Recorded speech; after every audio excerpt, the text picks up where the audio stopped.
Yelitsa, you are the founder of Healthy Roots Dolls, and we're going to talk about that in just a second. And your mission is to create dolls and storybooks that celebrate the diversity for young women and the multifaceted, really brilliance that a young woman Yeah. possesses. And oh, what a need this is meeting. So you're impacting the toy industry, but more than that, you're really utilizing this to empower young women and girls. And it's so exciting to be able to chat with you and hear a little bit more about your company and about your story behind creating this business. So Healthy Roots Dolls was created when I was in my undergrad at the Rhode Island School of Design. And it was basically a culmination of my experiences growing up in America as a little brown girl. I never really had dolls that looked like me. And the one time my parents tried to give me a black doll, I actually cried because to me, it wasn't the pretty one that, you see in all the commercials and on the shelves. And that was interesting also because of my experience with hair.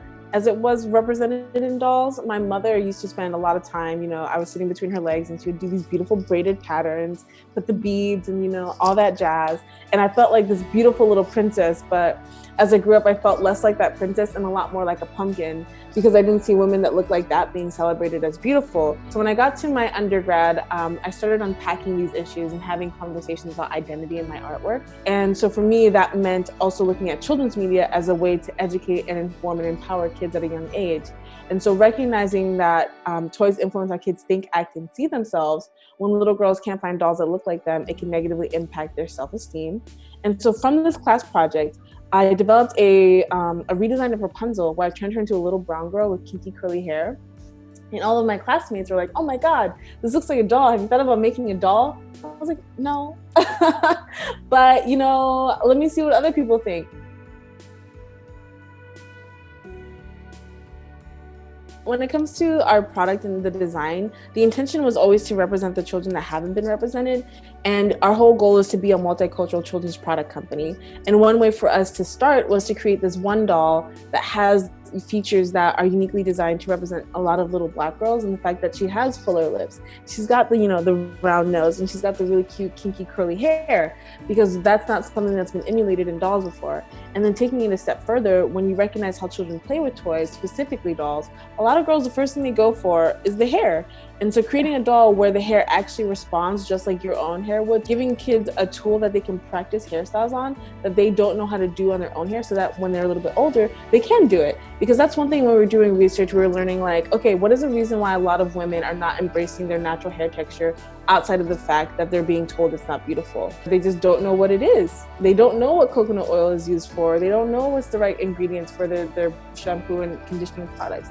And so here's a doll that's going to introduce you to some products through partnerships that we have with brands like My Black is Beautiful, and then teach you step by step with things that we're working on and content that we're creating, how to actually do the hair so that you can learn for yourself.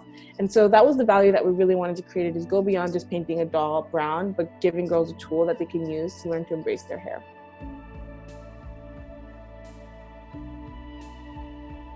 It's always really challenging when you're an outsider and you're learning about a whole new industry and trying to navigate it, as I was coming from an art background and not necessarily an entrepreneurship and startup ecosystem. So there was a lot for me to learn, but the way that I learned those things was by recognizing what I did know and what I didn't know, and then go finding those resources and really utilizing my network and people that I knew that had more expertise than I did. Going to Google and figuring out what events I should be at and what are the resources that I need, applying for programs that would allow me to learn more about entrepreneurship. And so it was a lot of learning, just sitting down, figuring out what needed to be done to get to the end result that I wanted.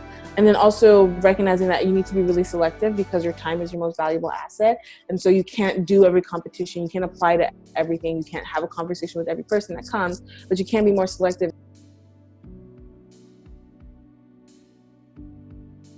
I mean, our goal has always been to provide products for children that make them feel beautiful and seen, and that hasn't changed.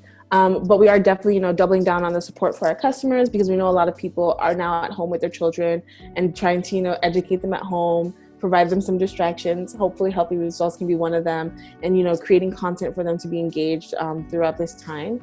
And then the other thing is honestly just focusing on our long-term mission of, being a multicultural children's product company and listening to the needs of consumers and learning like what are people looking for and what do they need and how can we help them.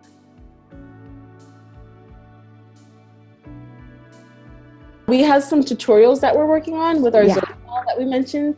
So we've got like box braid videos, bantu knots, and hairstyles, and that's something that we're working on now with our team, because we really want to show kids the creativity that the doll has. Because I know I personally do a lot of different hairstyles. Like I have like pink braids and purple hair, but I want to see customers be able to have fun with that. And I really want people to see that your hair is so versatile and beautiful as it is. And here are just a few of the fun things you can do. You don't have to just do it one way. I feel like this is a doll for everyone. I know that this is specifically to celebrate the diversity for women with natural hair, and maybe haven't seen themselves represented yet, for girls to have that, and what an asset that is for them, how empowering that is. But I actually think, I kind of imagine a world where all of our kids are growing up celebrating that, regardless of their background and their heritage and their ethnicity. So I want to encourage everybody to go to the site and to buy a doll and get one for a young child in your life right now, so that they can discover early how brilliant diversity is and how beautiful it really is. Thank you for the work that you're doing. I feel like you're not just giving toys to girls